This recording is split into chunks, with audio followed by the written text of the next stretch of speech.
Okay, well, let's get started. Uh, Warm welcome to everyone. Warm welcome to Red Hawk. Red Hawk is a celebrated poet and author. I've got his book Self-Observation here. I'm going to read his the little biography that he sent me because I thought it was wonderful, and then I'm going to read a very short poem and then pass it over to Red Hawk. So are you ready for this, Red Hawk? Are you here with us? I'm still here. Can you hear me? Yeah, great. Okay, Red Hawk is one of the brave individuals in this world that does not have a computer or a phone, so we have to celebrate him for that as well.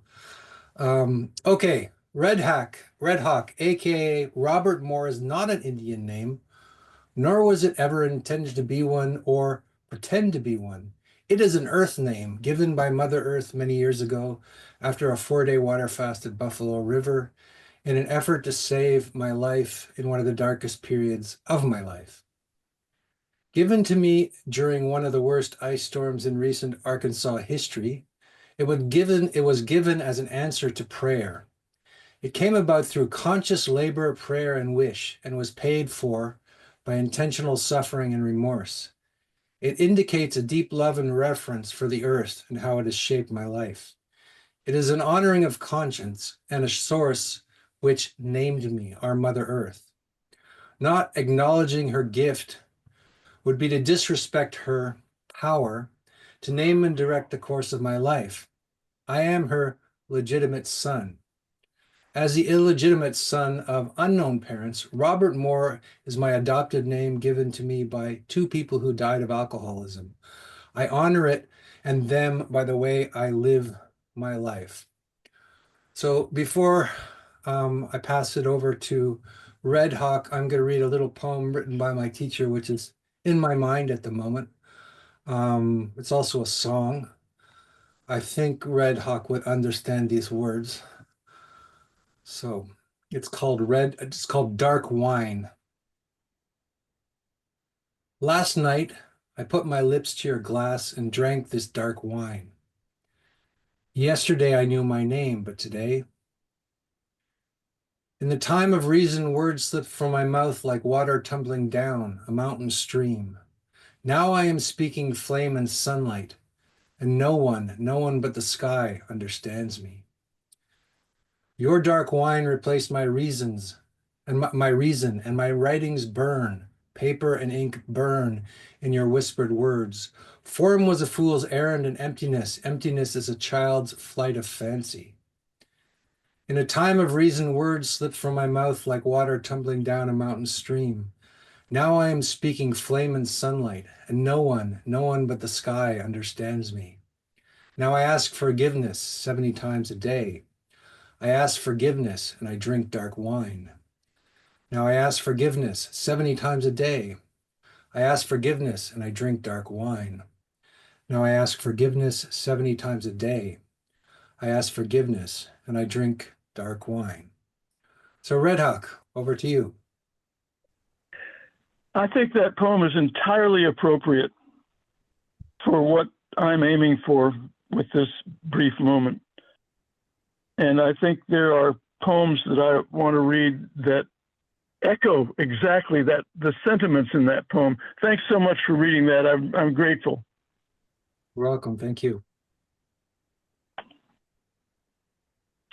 So perhaps those of you who don't know me, I am from the school of Yogi Ramsarat Kumar, who is the beggar saint, godchild of Tiruvannamalai, India, and his spiritual son, Mr. Lee Lozowick. Whenever I am doing some public event, working with people in a public way, I begin with the law of invocation, which that good master Jesus taught us. He languaged it, where two or more are gathered in my name, there will I be also. And when Jesus uses the pronouns my and I, he is speaking as the divine and from the divine. So we have been taught that using the name of any God-inspired being elicits the help of the divine. By law, the divine is obligated to respond by law to help us. And when that law of invocation is used, the space that it is used in becomes charged, divinely empowered, a divinely empowered and charged invocational space, which the work calls a chamber. And I follow this law so that I am protected and others are protected from me in case I make mistakes. So whatever I have to say in this chamber, please don't believe me. Please do not trust me, but trust your own experience, your own intuition and inspiration. And if something is said or passed along here which vibrates in you, I recommend and urge you wholeheartedly to begin to investigate that, to verify it for yourself, not because some so-and-so said so, but to verify it from your own experience. So we begin with invocation. And I use the name of Yogi Ram Sarat Kumar because that's my master's master. He's the head of our lineage. It could be any other divinely inspired being, Jesus or Buddha or Krishna, Lao Tzu. But I use Yogi Ram Sarat Kumar and Mr. Lee. Yogi Rama Surat Kumar, Yogi Rama Surat Kumar, Yogi Rama Surat Kumar, Jai Guru Raya, Anjaneya Kepali, Anjaneya Kepali, Anjaneya Kepali, Jai Guru Raya, Yogi Ram Sarat Kumar, Yogi Ram Sarat Kumar, Yogi Ram Sarat Kumar, Jai Guru Raya, Jai Shri Kepali, Yogi Ram Sarat Kumar, Guru Maharaj, Yogi Ram Sarat Kumar.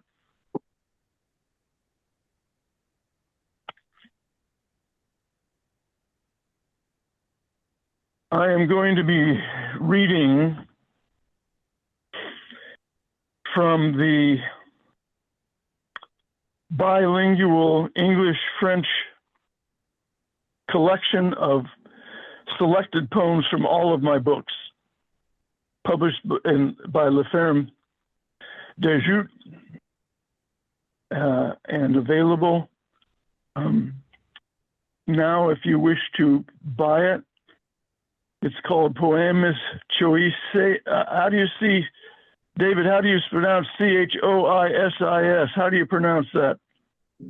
Choisi. Poemes Choisis. Thank you. So to order it, you may order from DAMEUX at orange, ORANGE.fr. And many of my poetry books are available in English from homepress.com, HOHMpress.com, HOHMpress.com.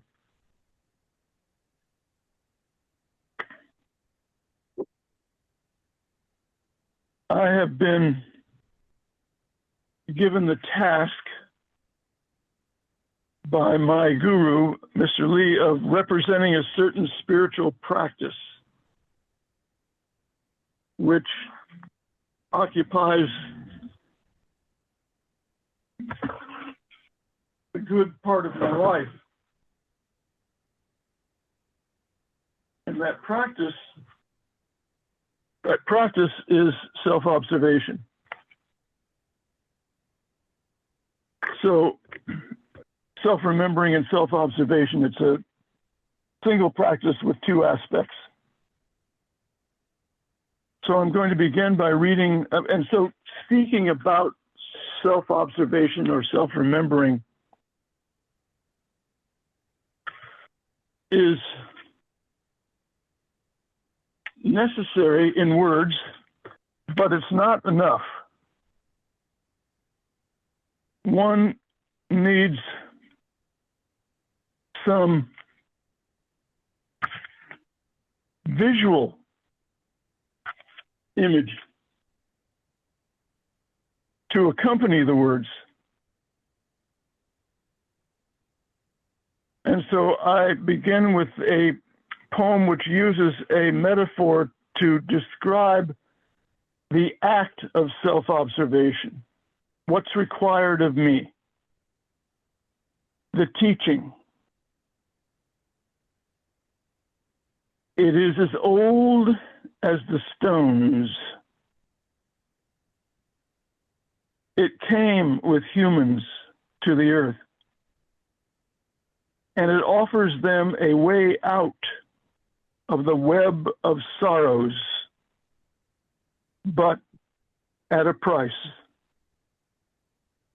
We must observe ourselves, our behavior, our inner and outer responses, objectively. This means without taking a personal interest or doing anything about the horror which self-observation uncovers. Like a bad boy with a stick overturning a stone and finding a mass of crawling things beneath, but he refrains from stomping on them.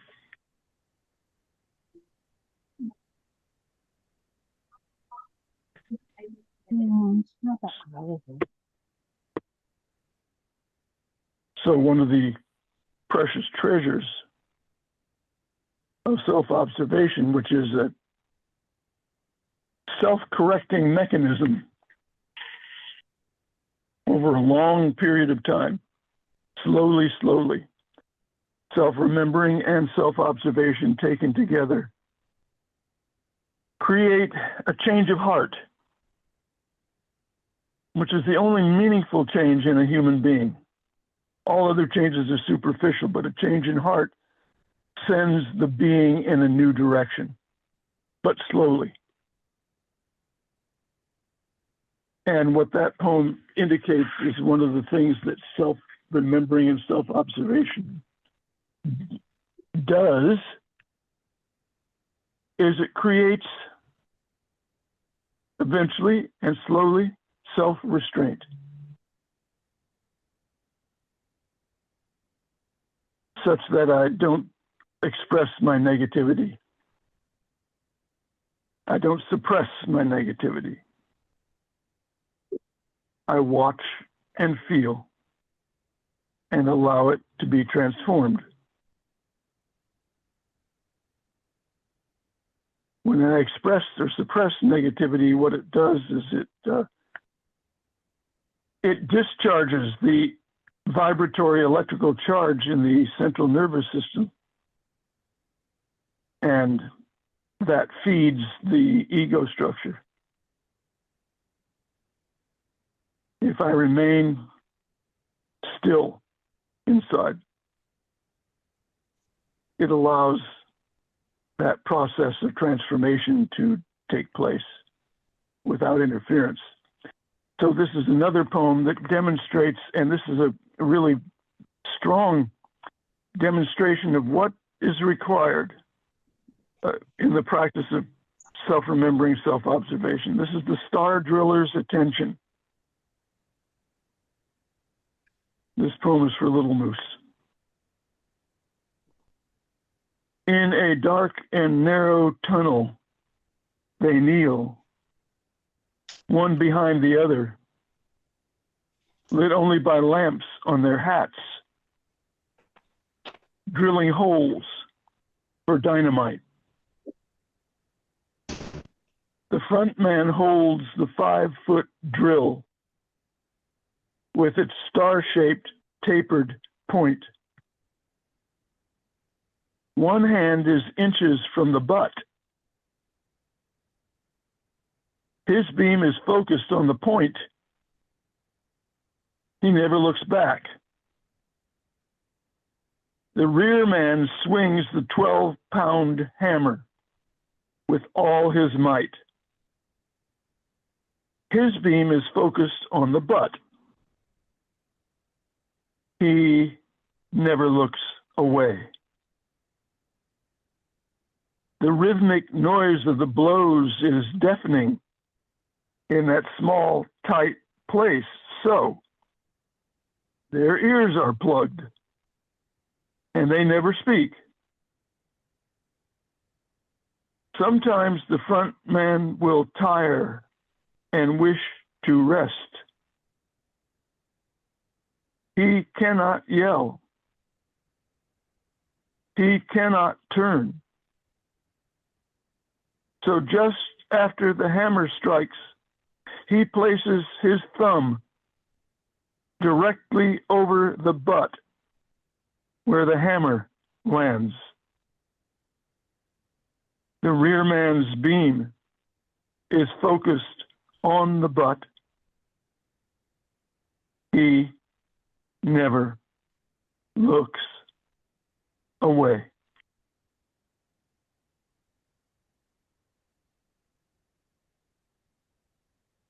It's an extraordinary example of the power of attention.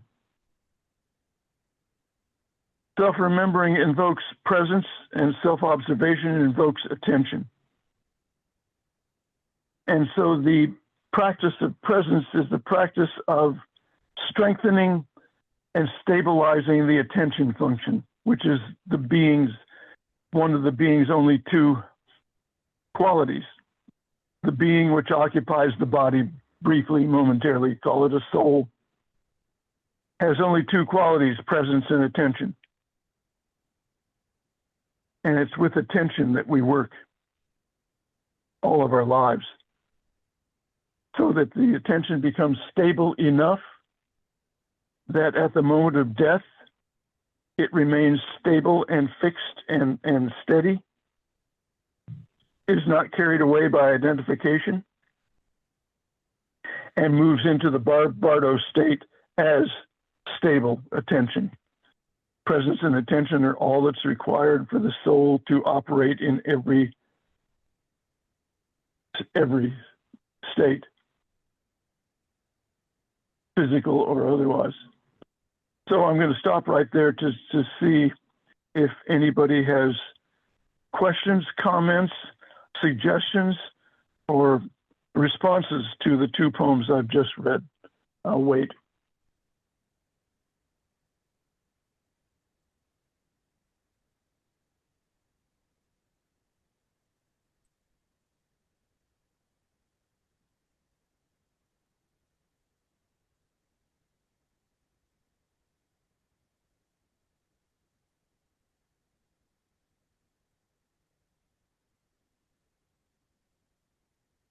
All right then.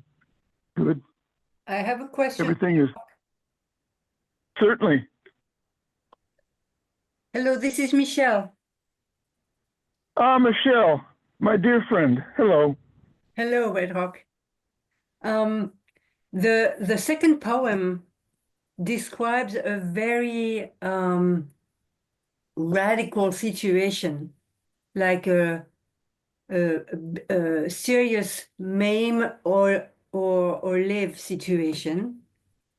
And in our lives as Westerner in a time of peace, at least in our country right now, we rarely are in such a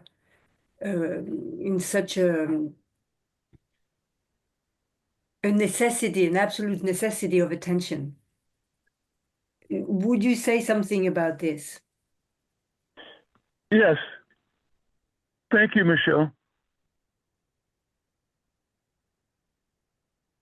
I speak now from my own experience.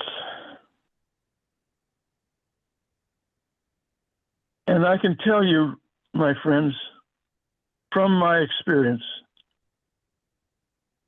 that years and years of self-observation has revealed to me that I am helpless and at the mercy of identification with all kinds of various small I's in me.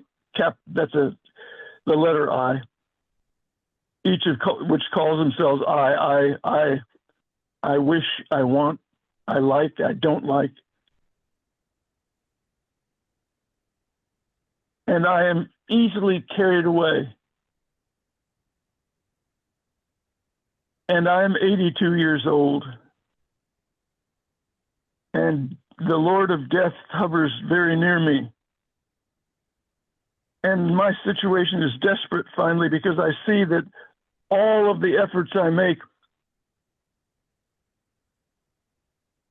to remember myself, I cannot maintain them for very long at all, and I get carried away, and I am now in a life or death situation with this. I am a desperate man. And I asked for help using the law of invocation, and I use the name Yogi Ram Sarat Kumar. Please help me to remember myself as only you. And I have reached a point where I am able to watch and feel as thoughts and emotions arise in the body.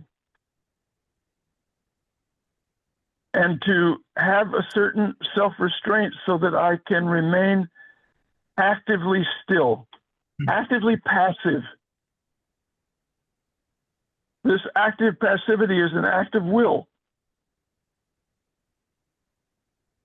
I will presence and attention, which is what I am, to be still.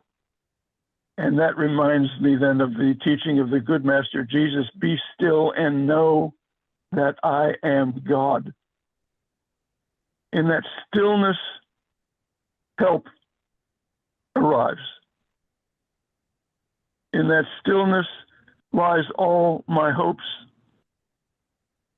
all my help. And so unless one sees one's helplessness, one continues to exert their own will, not my will, thy will be done. No, we reverse that. Not thy will, my will be done. I'm going to will myself into enlightenment. And only when I see 1,000 times 1,000 my helplessness in the face of the law of identification. And when I see that my death is nigh, and I wish to die more consciously, there is then pressure, there is urgency, there is need to do more than is possible,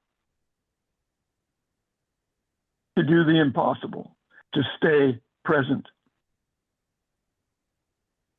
At this point that I find myself, everything that arises in me becomes a reminding factor of the Lord of Death, of my practice, of my wish and my aim. But we see, in an ordinary state, I don't think I'm going to die today. this moment, and I think I can will myself to this work, and I refuse to see that I am helpless and hopeless.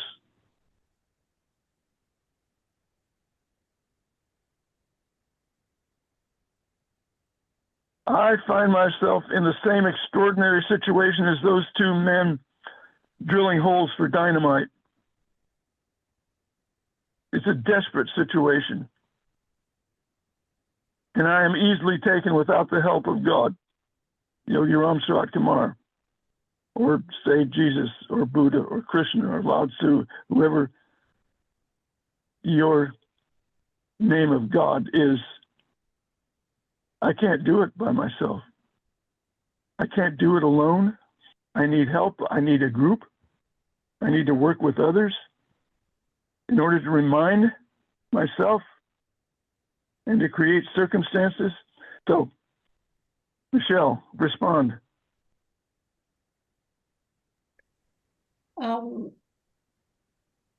Yes, thank you. I'm still in denial about my own death. I can see that. You think you're immortal today? Yeah. Yeah. It's still Yeah. pretty, theoretical, this whole thing. Yeah.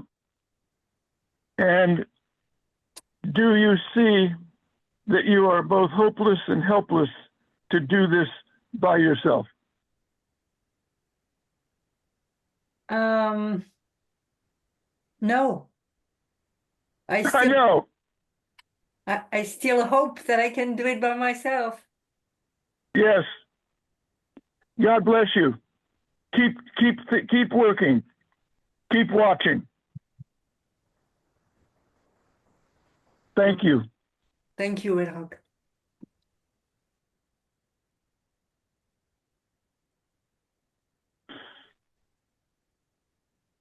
Anyone else? Very good question. Can I ask you a question? This is Perfectly good. Please do. yes. The Who presence. is speaking? Joseph Jim speaking. Hi, Jim. Okay, hi, Jim. So because you're talking the presence of death. What impact has it had on your attention? The notion of, not the notion, but the act of attention, and has it evolved over time? Is it at this particular moment in your life, your mortal life, that you feel it the most, or were there other periods in your life or moments that were of an equal intensity, of a great intensity, that brought the active attention into such focus? Thank you.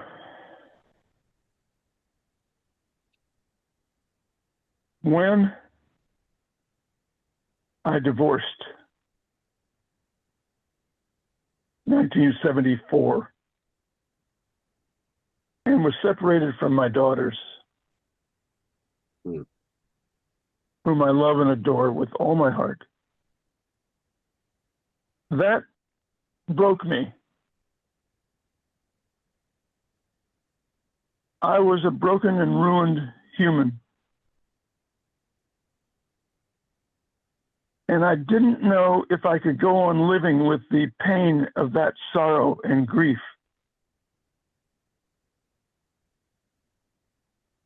It was more than I could handle.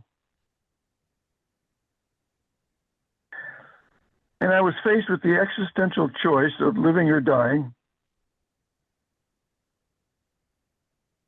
And I chose to turn myself over to the earth and the earth's loving guidance as mother.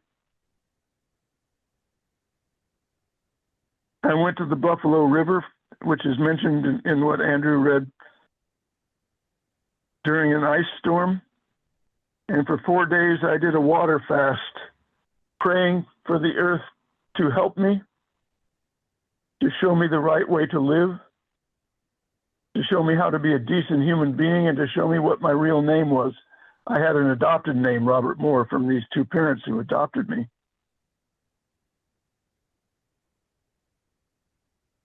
But I wanted to know what my real name was. And in those 4 days, 2 red-tailed hawks landed every day in the tree above my tent. And on the 4th day at dawn, I was sitting in my camp chair, bundled up, freezing. And across the river on the other side was a mountain, and the sun was rising behind that mountain. And these 2 red-tailed hawks flew across the sky and into the sun.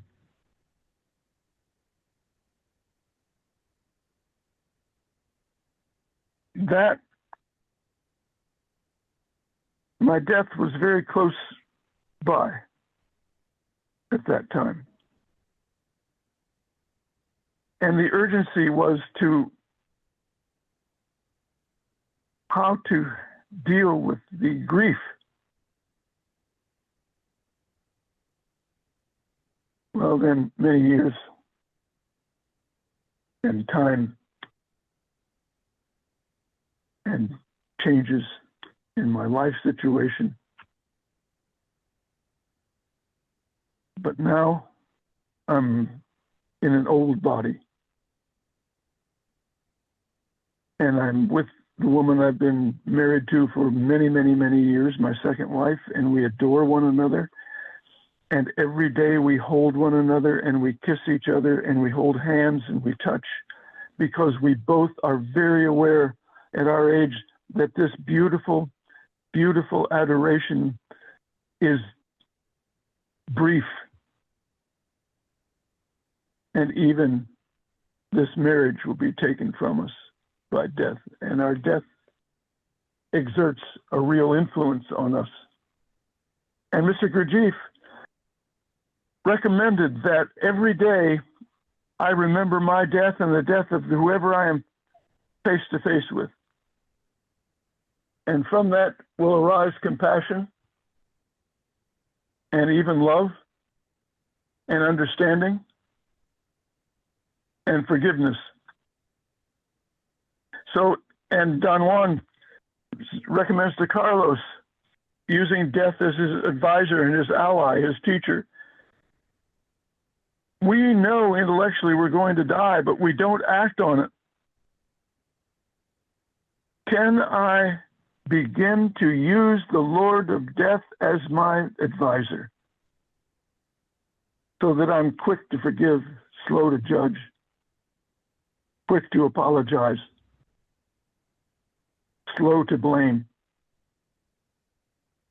Every day, the Native American tribal people, the Lakota Sioux, when they arose, they would emerge from their lodge, they would face the sun, they would put some cornmeal or some tobacco or some dust on the ground, and they would say to the sun, Hokahe. It means it's a good day to die. And so I say to you, today is a good day to die. How can I act today as if it's my last day on earth? If I do that every day, my behavior begins to transform.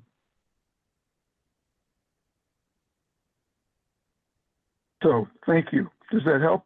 Any response, please? Yeah, that's very, very wonderful to hear. I had something that crossed my mind when after asking you the question and you talking about your first your first experience of the full plenitude and the full force of death. I thought of the idea, not the idea, but I wanted the idea of reminiscence. Like, it's something I'm trying to work out in my mind for the moment, like the relationship between, like, what was, would you say that was the beginning of reminiscence for you? In the deep sense, because it did that carry you through, because it obviously carried you through.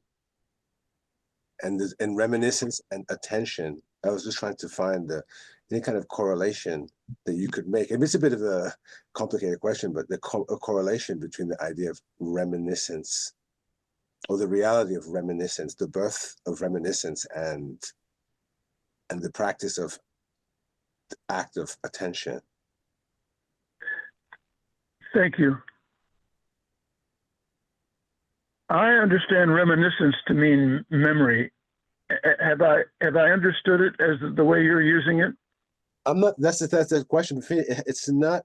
I don't see it as memory. I think it's something that can pass through memory, but it's not necessarily the memory of your ego, of all things that you've done or you've seen, but it's like a powerful sentiment, like a presentiment and a sentiment. That's why I thought of the idea of the presence of death and reminiscence and attention, almost like a trinity way beyond memory, even though memory, of course, can be a vehicle of many things. Yes, I understand. Thank you. That's how I was trying. That's how I see reminiscence for now. That's how I can articulate it for now. Yeah. So the practice that I am tasked to represent by my master, Mr. Lee, is self-remembering self-observation. And self-remembering hits very much on what you are talking about as reminiscence. Self-remembering eventually brings me full circle back to I am. And where do I come? Who am I? Why am I here? What am I meant to be doing? That's reminiscence of a higher level.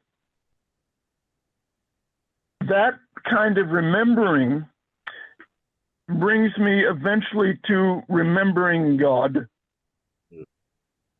or the divine, or my master, or conscious attention, or consciousness. But remembering that I am consciousness in a human form, briefly. That kind of reminiscence is the aim and object of self-remembering. And that only comes when I see that alone as I am helpless and hopeless. That there is something in me which is always watching. And that silent witness that I am presence, when I can remember that as myself, I can observe thought and emotion objectively and with self-restraint.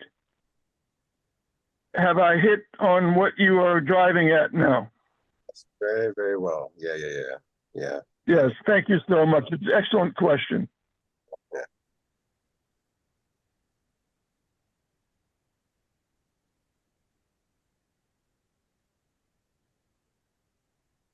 Other questions or comments?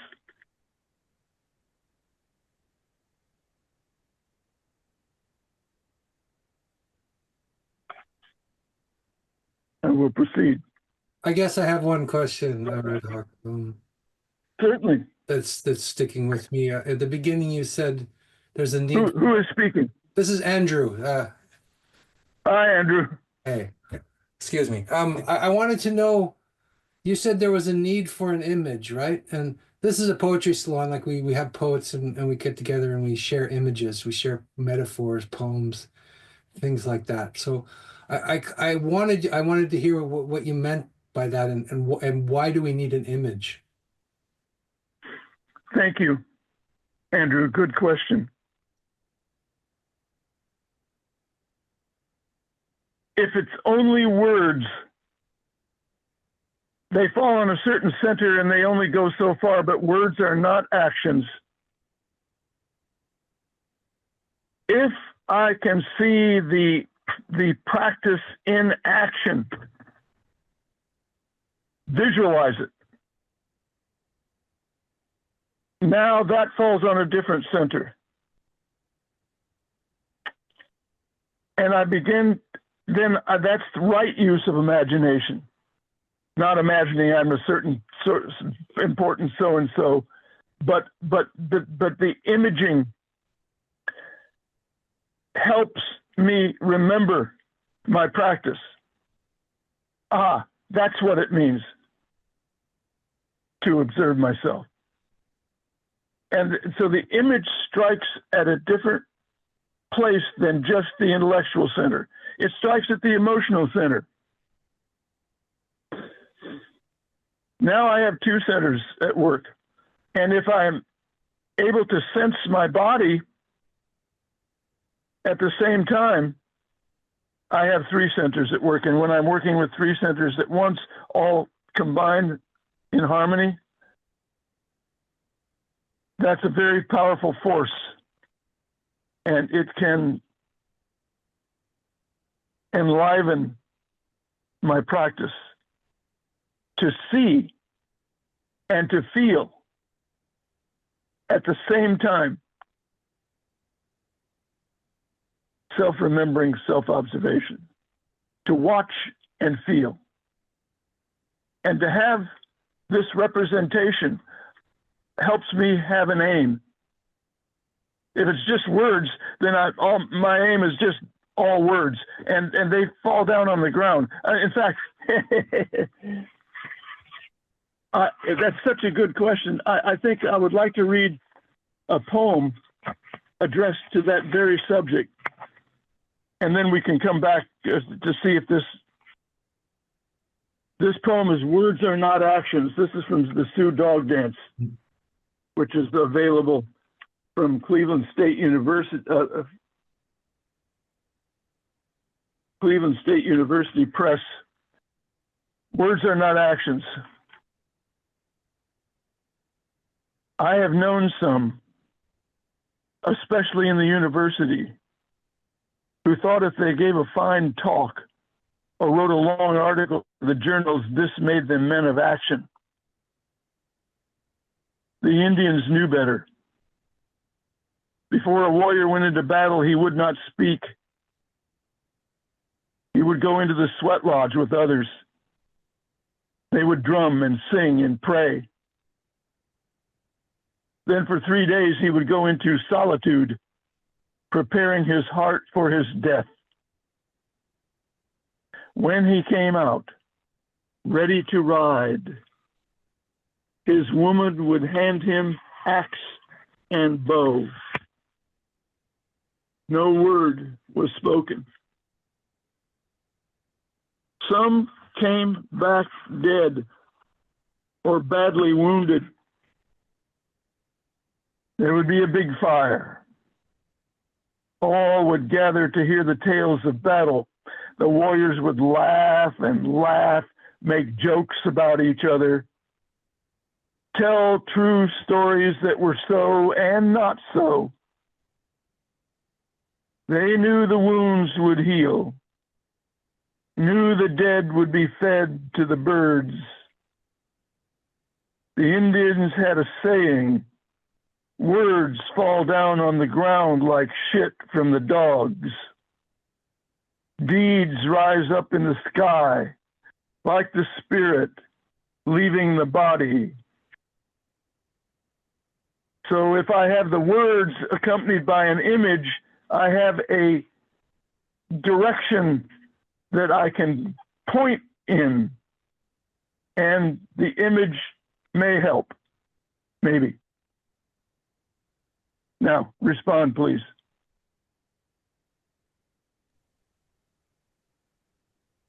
Thank you. That's a very wonderful poem. I loved it. All right. And is that enough, Andrew, for the time being? For the time being, yeah. Other things are forming in my some ideas or questions are forming, but that's great for the time being. Thank you.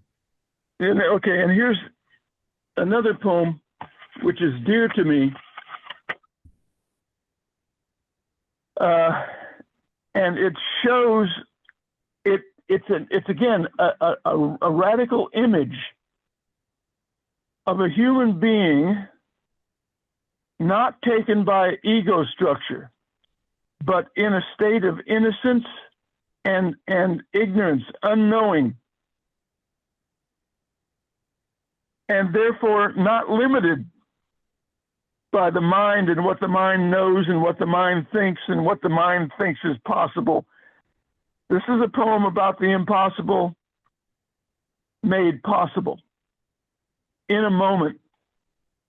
This is about my younger daughter, Raindrop,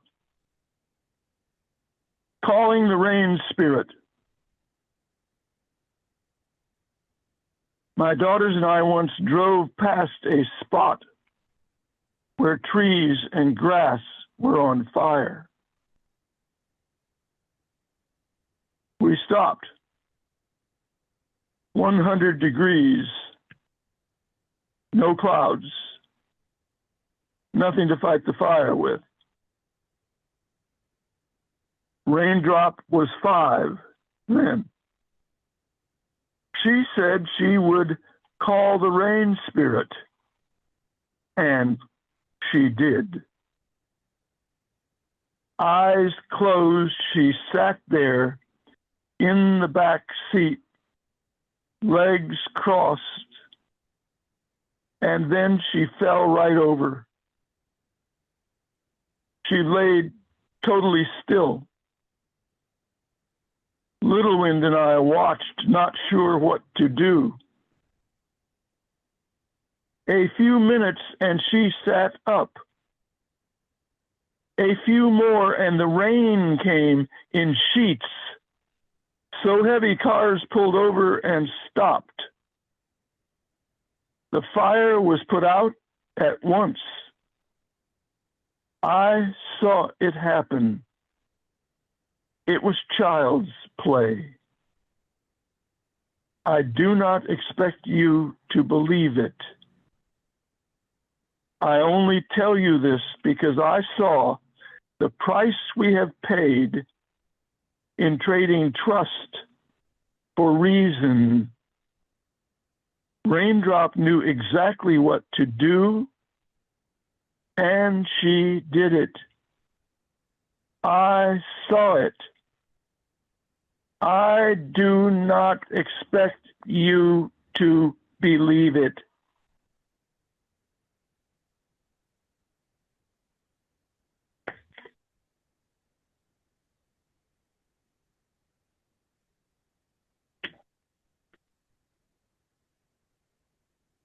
So when mind is quiet, alert, alive, but still,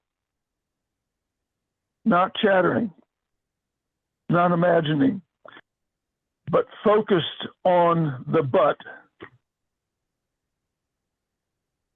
which is the present, waiting for instruction. All personal history, dead and gone. Only the present moment.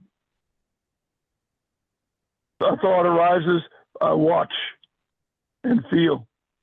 An emotion arises, I watch and feel. I don't move.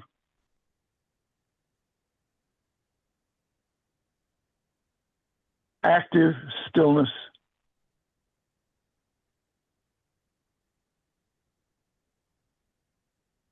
Then the impossible becomes possible. Because I'm directed by a force other than the mind and what it knows. I live in the land of I don't know when I am voluntarily, actively passive. Passive still as an act of will. Because I want to see my death as it comes and takes this body. I want to be a witness to that. I don't want to be identified. Okay, I'll stop there. Anything?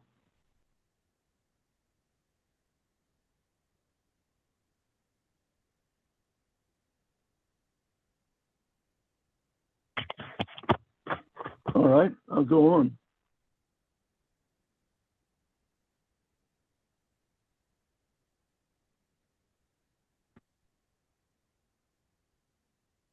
This is a poem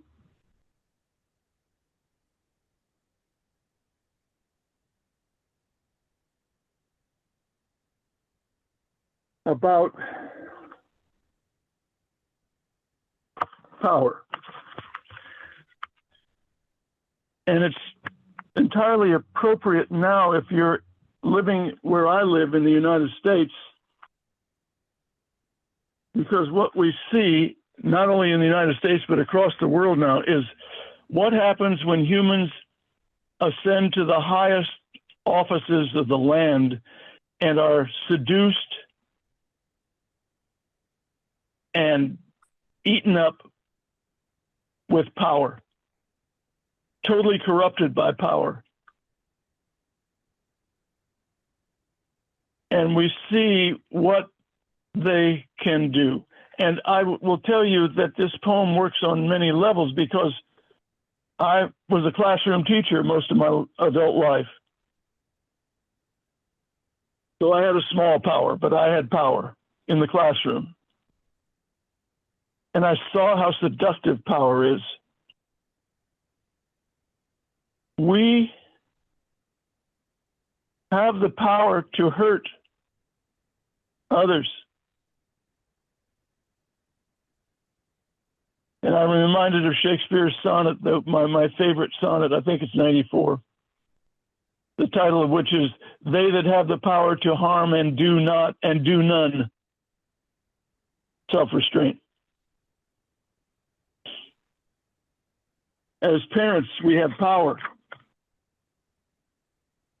And we abuse that power because we're ignorant people.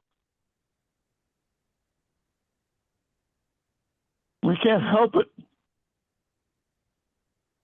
And if I have aroused conscience in myself, every time I abuse that power, my children will let me know by the look on their face or by their body language. And then I feel remorse of conscience, and conscience drives me to apologize and to begin again. This is called The Way of Power, and it's from The Way of Power, the book The Way of Power from Home Press.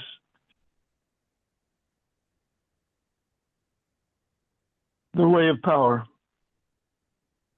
I will tell you how it is with power. The way is hard and easily lost. Take me, for example. Once I had a tiny power, no greater than the breath of a bird, the power to make words. But it was more than I could handle. I was sloppy with it, spoke too much, and at the wrong times, used the poems badly for my own glory. So the power was taken away. Even the breath of a bird made me vain and arrogant, and I used it to make myself little. Now I sit still on my porch, and I see how I am a stupid man who was made sick by the bird's breath. I am dying of it because the breath got inside me before I made myself strong, and now it is blowing me away like a small, frail bird caught in a high wind. What is left for me is to die quietly because my stupidity made a big noise. This is what I know about power.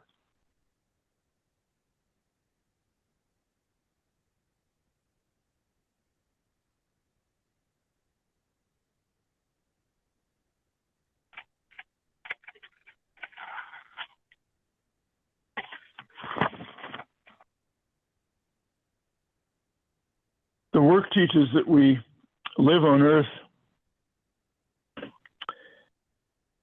guided by 48 sets of laws, the work teaches. In other words, the life on this planet is under the influence of 48 laws, and every move we make is as a result of one or more of those laws. We think we are choosing, and we have a will of our own, when it is the law at work in me. All humans are law-conformable beings directed by law, and they don't know it. I don't see the law. I don't recognize that I am subject to the law. And I think it's me doing it, which is the height of hubris, arrogance, pride, vanity. So when a human begins to understand and recognize what laws are governing me, like the law of identification, for example, or the law of self-observation, I can begin to place myself directly under higher laws. The law that I wish to place myself under at my age and in my state is the law of loving kindness. It is the highest law I know, the law of loving kindness. And when I'm asked to work with others, that's the law that I wish to demonstrate and bring to bear in my work with others. So this poem is called The Law of Karma.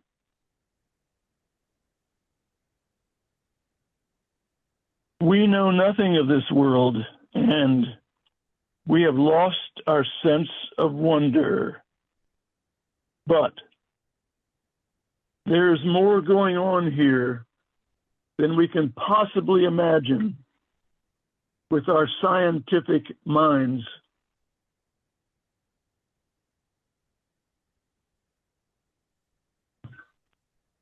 Take the disciple of the Zen master who made a serious mistake, and to work off the karma from this act, his master gave him the penance of incarnating as a fox over and over again for 500 years. 500 years later, a Zen master and his disciples notice that a fox comes and sits in the trees at the edge of the clearing every time the master gives a talk. The fox sits straight and attentive, taking in every word, and when it is over, he disappears into the woods.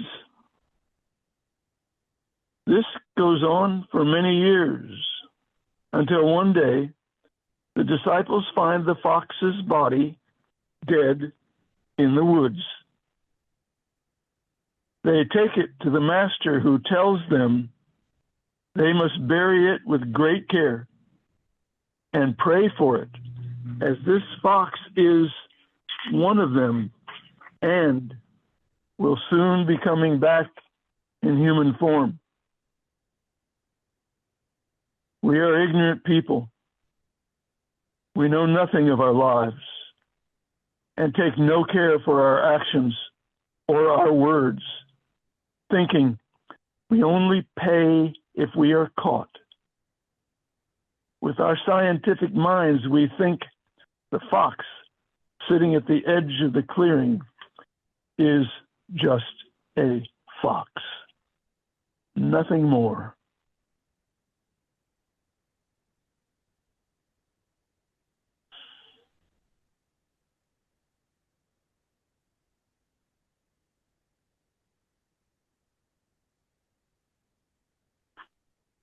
Comments? Response? Yeah, Red Hawk, this is David. I have Hi, a, David.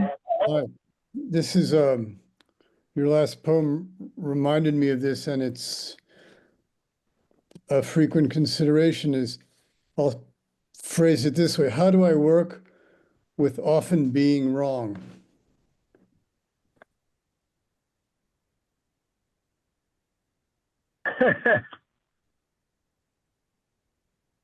Is that your question, sir? Yes. Or, yeah, question statement. Yeah. Well, now that's a good question. Thank you.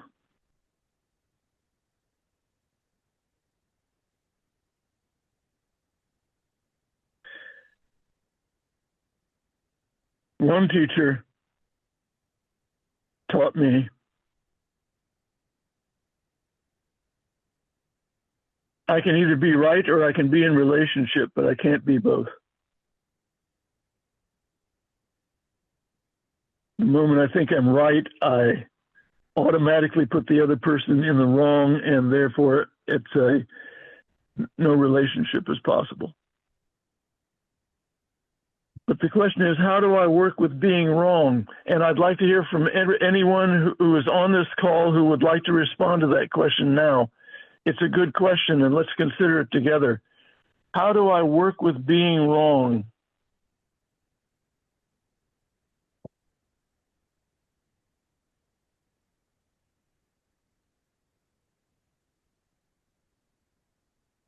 The problem is we Anyone? don't know when we're wrong, often, right? That's the first thing, isn't it? Is that I have to own that I am wrong. And my self-importance resists that, doesn't it?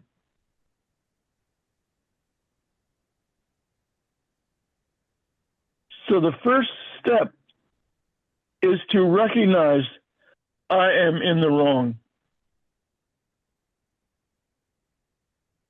By word or deed or thought or emotion, on every level, on some level, I am in the wrong. Now what? What next? I see that. What's next? Apologize. Immediately. And for some, maybe for all of us at certain times, and for some of us all the time, apology is the hardest thing in the world. If you live in the United States, you see a president of the United States who is incapable of apology, is systematically and chronically unable to admit wrong. You see Mr. Putin in Russia, the same horror, the same hell they both live in. To be unable to apologize is to live in a kind of hell of my own devising.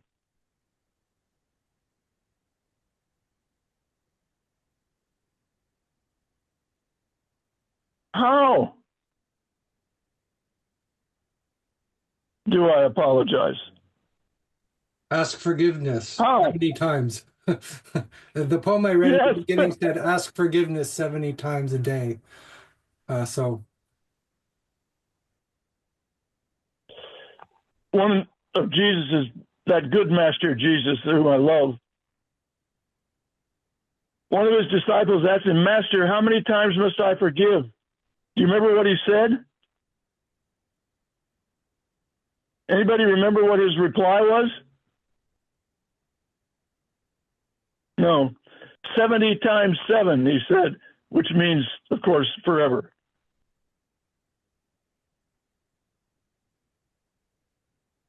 I ask for forgiveness and I give forgiveness. According to law, the law of forgiveness. What does apology do? Why apologize? To let the other know that I've saw my wrong. And by doing so, what is the advantage then? Then then they know that I'm working and that I don't that I'm working with the whatever wrong I did. Yeah. At that point, relationship is restored, Michelle, Yeah. right? Yeah. And this work is about always restoring relationship, period. Yet I know some people who do not like to receive for when I apologize, because they say, like, apology is cheap and I'll do it again. So why forcing, the person to forgive me if I'm not gonna do it again? Well, I don't ask for forgiveness. They may grant it or they may not. I simply apologize. Yeah. I don't say, please forgive me. Yeah. I simply apologize. And then, I have cleared my deck. How they receive my apology is not in my power and it's not my business. I act to clear my conscience. And the other person then is left with their own response, whatever it is, however they wish. It's not my business. I don't make it my business. I just simply say, please excuse me. I was wrong and I didn't mean that.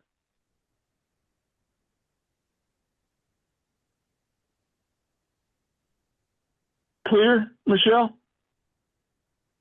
Yeah, it's clear. I think maybe it's in our school. Lee used to say, "Don't apologize, just be different." And some people take really that seriously. I don't believe that. I believe in apology, and I'm very often wrong, and very often I apologize. But I see that I'm about the only one in town to do that.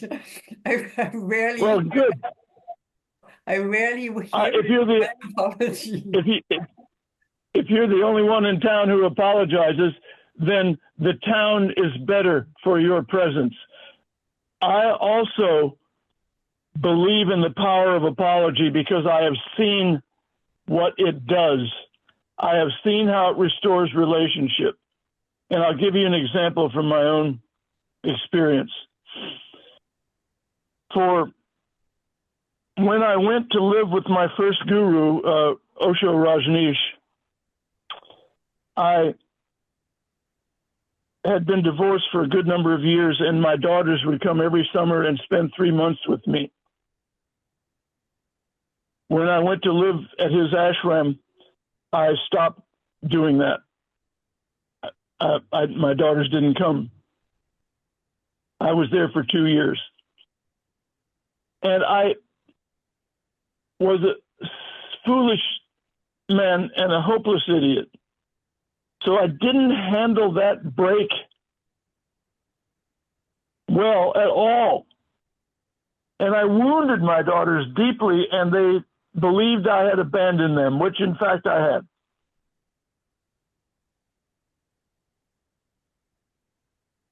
When that ashram collapsed and folded, and my guru, my first master, left the United States, I reconnected with my daughters and they refused to speak to me.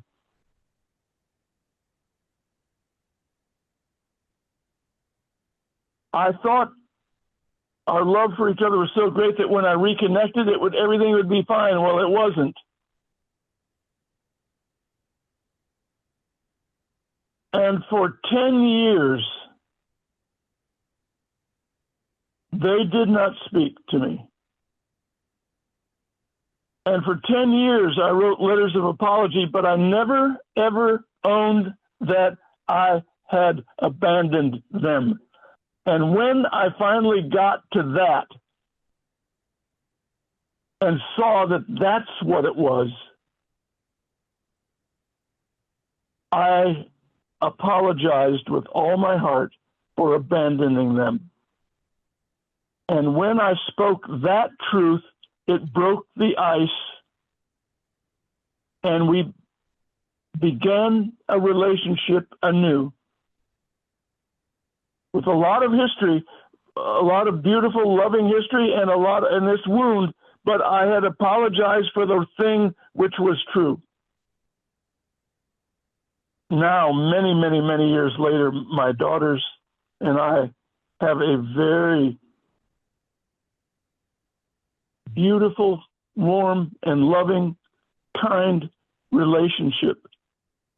One of my daughters calls me same time every day, every week, once a week, same time, same day. And the other, we talk when we wish to and need to, and we have nothing but loving kindness for one another. So you see, that's about apology. And I've seen, and when I'm with Chandrika and I wound her by word, by tone of voice, by body language, by some deed, I want immediately to begin again. So we have the begin again practice, which is I touch her, I hold her hand, I say, can we begin again? And that's an apology. It doesn't say I'm sorry. It owns, it means I'm sorry. Can we begin again? And the begin again practice is the minute either one is able to say that, the other one says yes. Now, if we can, we embrace or we hold hands, but we touch to ground the charge. And we start all over again from the position of adoration. The smallest thing can contaminate the field of adoration which we live in. A look, a tone of voice, a word not fitly spoken. Well, when that space of adoration is contaminated, the pain of that is unbearable to both of us. And we can't apologize fast enough. We can't get back to adoration fast enough because remorse of conscience is overwhelming. So I'm with you, Michelle. Apology at my stage, maybe the master says no apology, and that's the master speaking. But for me, who is a hopeless idiot, apology not only is necessary, it is productive, and it restores relationship. So there you have it.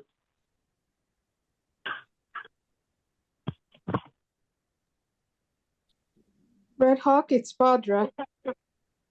Oh, Barbara, hi. Hi.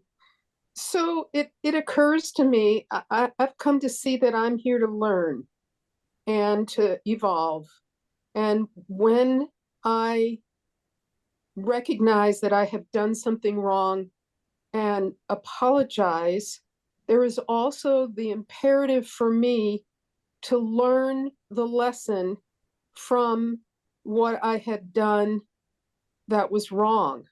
And I think, to me, that's the distinction between what Lee has said, which is don't apologize, just learn and grow. I think for me, the two can go together. It is important. Me too. Reestablish. Yeah, me too. Yeah.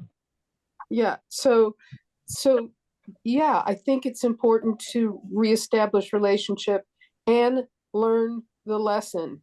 And that's also why I think when you said, you know, we have to remember 70, times 7, we have to build our vocabulary in consciousness and beingness.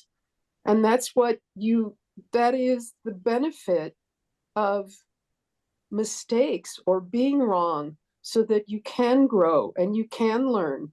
That there is no top end, Lee used to say. And I have come to see that that's true, and it's pervasive. There are lessons all the time. Yeah. I love what you've just said, Badra. I'm so grateful.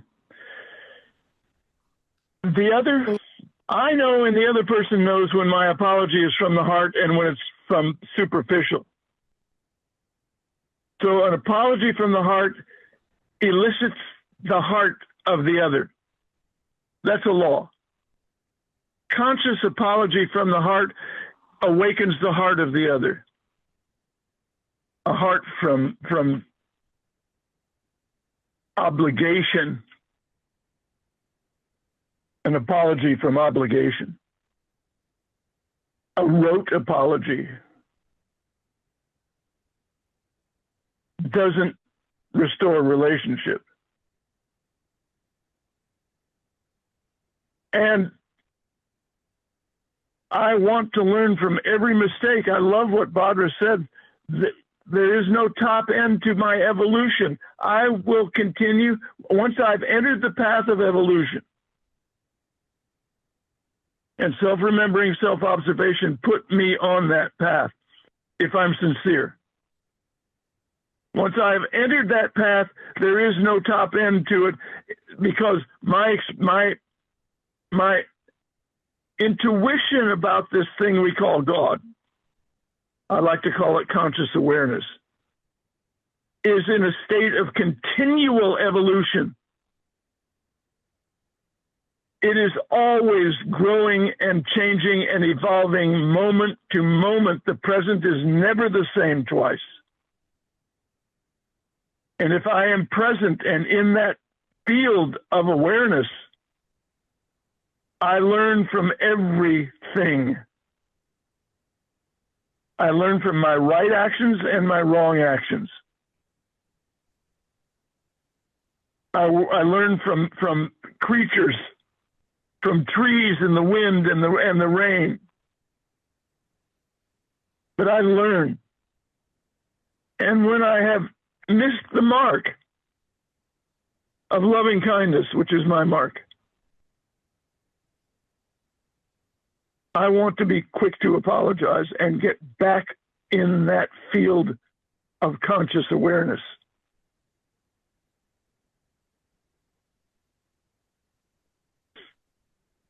Let's Red see. Hawk?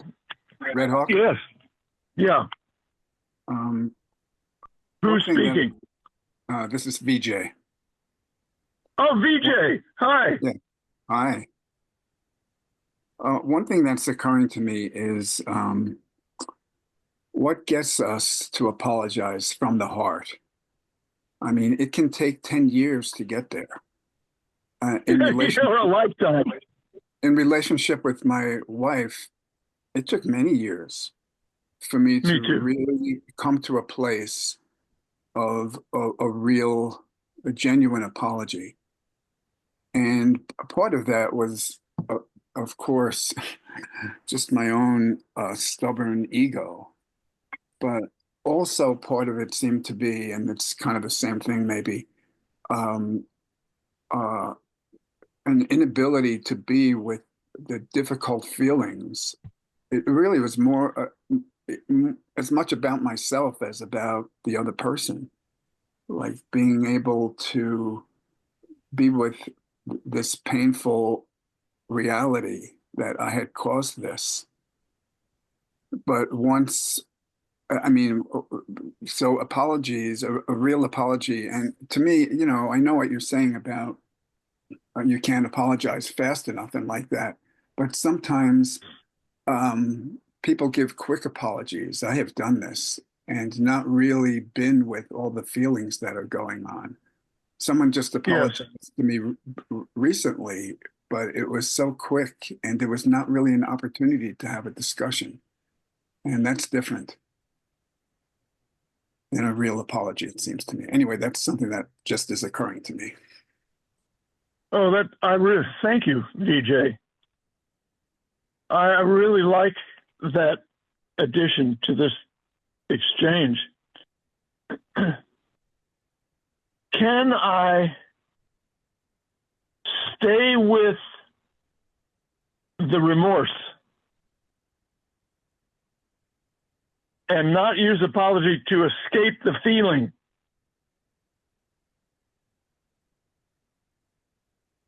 So when apology is real in me, number one, it comes from conscience, from remorse of conscience, which is from the heart. That's where remorse resides. But am I willing and am I able to bear that pain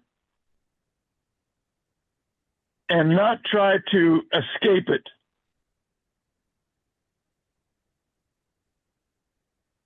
And the apology may restore relationship, but I don't want to lose the power that remorse of conscience has to change my heart.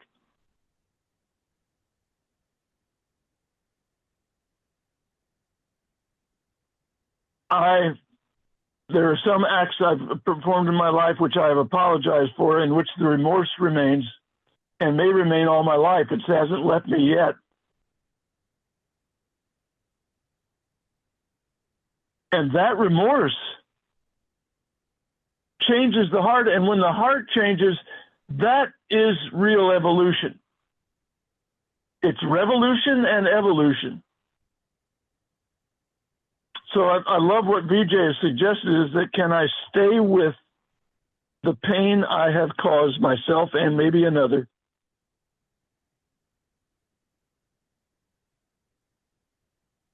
Can I stay with remorse? Because remorse is from God. Remorse is divine.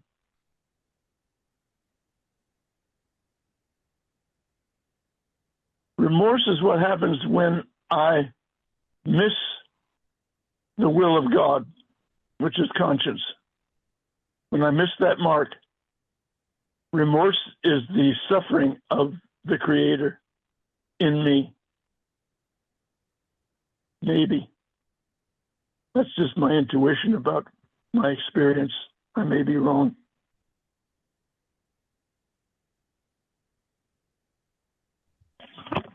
Red Hawk, Andrew Yeah. here again.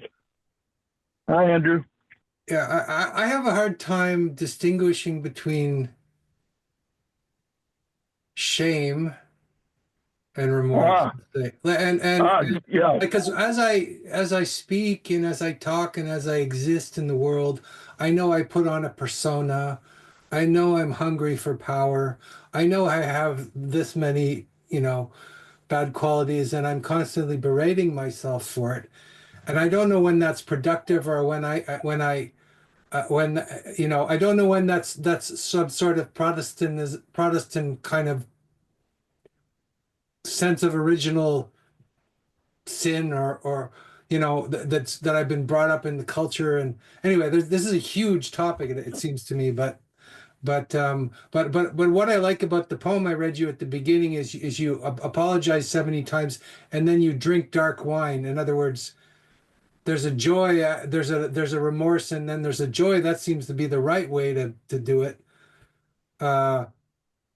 Anyway, but I guess the trouble is the difficulty of knowing when it's shame and when it's a truly remorseful liberation. Andrew, you're right. This is a huge subject, but it's worth considering. And why not? Because we're human, and this bears on everything in my life. So drinking dark wine, I think, is staying with remorse of conscience. That's how I understood that the moment you read that. Drinking dark wine is eating my mistakes and staying with the remorse that I've suffered because of those mistakes. But I want to make distinctions between guilt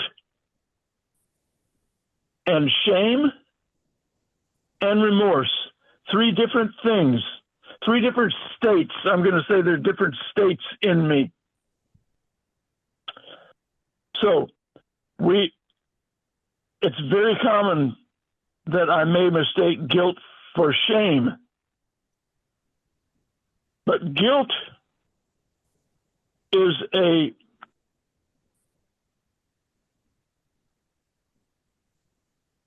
imposed on me by the society I was raised in and live in.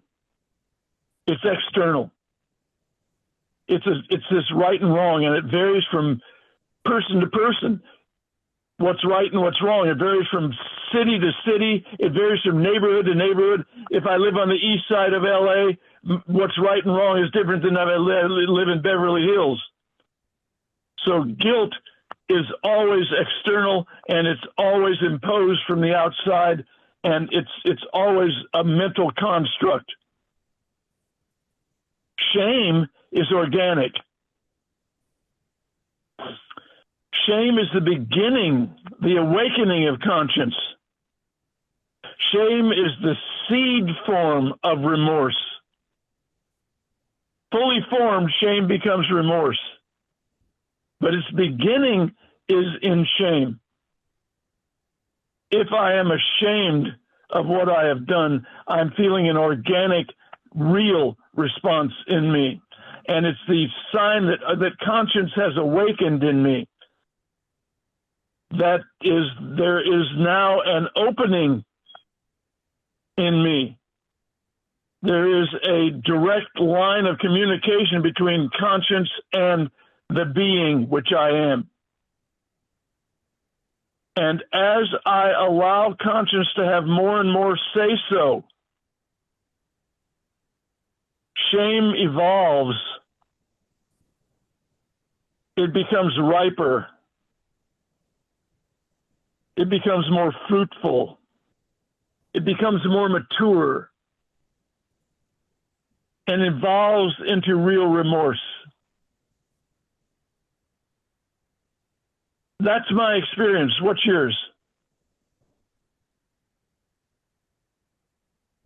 I think at the moment when there's an emotion and it's not a tormented field of conceptuality, then I'm getting somewhere.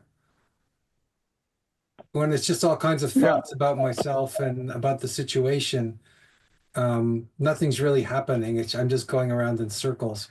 But when I start to feel it in my body, or when I start to, be on the verge of some kind of genuine emotion like tears, or I think something's opening. Yeah. When it moves to the body, when it's in the heart center or in the gut, now I'm onto something real. And I can trust that, I think. Let's see, we're almost out of time. I'm going to end by reading one other poem, and then we'll see where we are. I want to end with this poem, which is on about these various eyes which dominate in me. And each of them calls themselves eyes. I just want to say that I don't mind going a bit over time, to come to a natural ending. It's okay with me. Okay. So, yeah. Okay, I'm going to read this last poem, and then we'll see where we are and if there's something else. This poem I'm reading is from the book Self-Observation, page 62, the end of chapter 8. And chapter 8 is about the first responder, the default position, which is always selfish and always about survival and always about me. It's called You Don't Know What Love Is. On the way to the picnic, I stopped to buy an apple pie and the big bag of corn chips, my favorites. We get there and drink beer, grill burgers, and have a good time. Just to show what a good guy I am, I leave them the rest of the apple pie. But I wrap and fold the corn chips carefully and place them next to our cooler so they will come home with us. They are my favorites. The next day I go to the kitchen for corn chips, but they are nowhere to be found. I look everywhere. And then I go in the laundry room where she is doing the wash, and I ask her, where are the corn chips? I left them there to be nice. she says. And that is how the fight starts. It goes on, but it ends the way they always end. She is in tears, and when I try to comfort her by saying I love her, she says, "You don't love me. You don't know what love is." And I am thinking, not out loud, of course, that's a damn lie. I love those corn chips. Well, that covers a lot of what we've been talking about. And it's good to end on a less serious note, to know that humor is a big part of this work that we are involved in together. And without humor, it becomes dry and empty and way too difficult. So good humor is very important. So I'll ask if there's any more responses, considerations, questions that we can go into. I'll spend a little more time if you wish, and we can end at some point. I'm very grateful, by the way, for all of you who are in attendance. Thank you with all my heart for that. I'm so grateful because it helps me.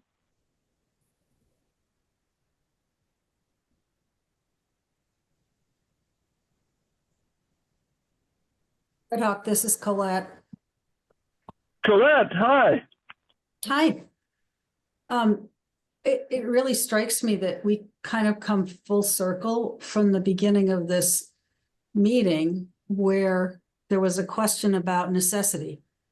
I don't know if that word was used, but that's what it seemed to me. And you were describing the closeness of death as creating tremendous necessity. For me, and I love this idea of an image helping me to remember and place attention in the present. And the image of the crawling things under the rock is really useful. And for me, I don't have to remember my death necessarily to have necessity. I can remember that all those crawling things are in me. And I don't want to see them, and that creates necessity, as does any kind of suffering that I may come up with during a day. That creates a remembrance and necessity for placing attention, as does any kind of harm I do to another that requires apology. So I was just struck by how all the thread that went all through this, or at least it seemed to me there was a thread. And that there are, I have many opportunities to remember and to use my, what I find out about myself to do that.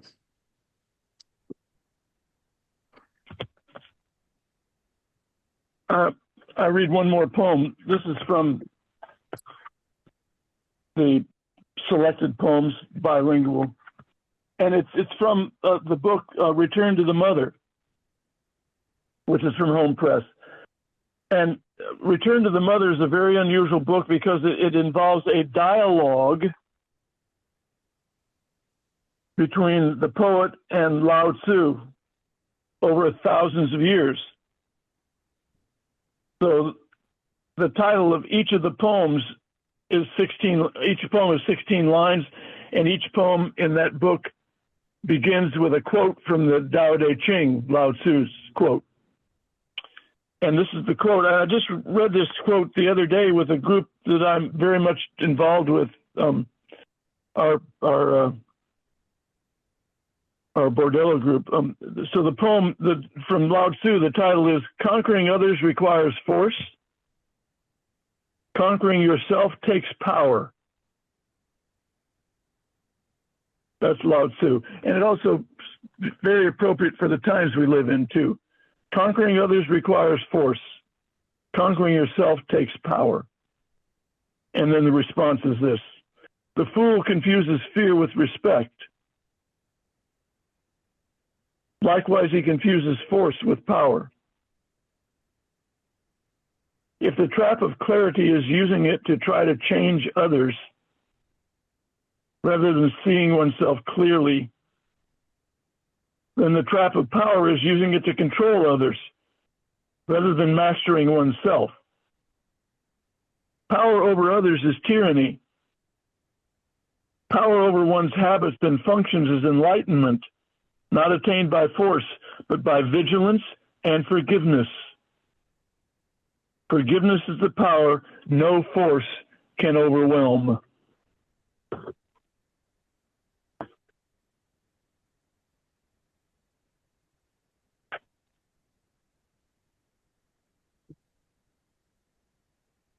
Everything can remind me. If I begin to live my life so that life is filtered through my work,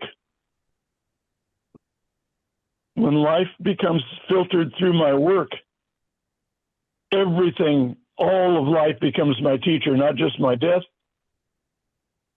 Everything becomes my teacher then.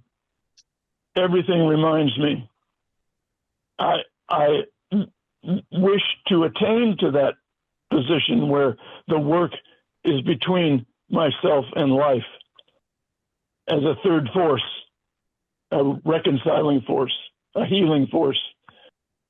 It is often the case, but not always. So we begin again. Response, considerations. I've loved every response you've given so far, extremely useful.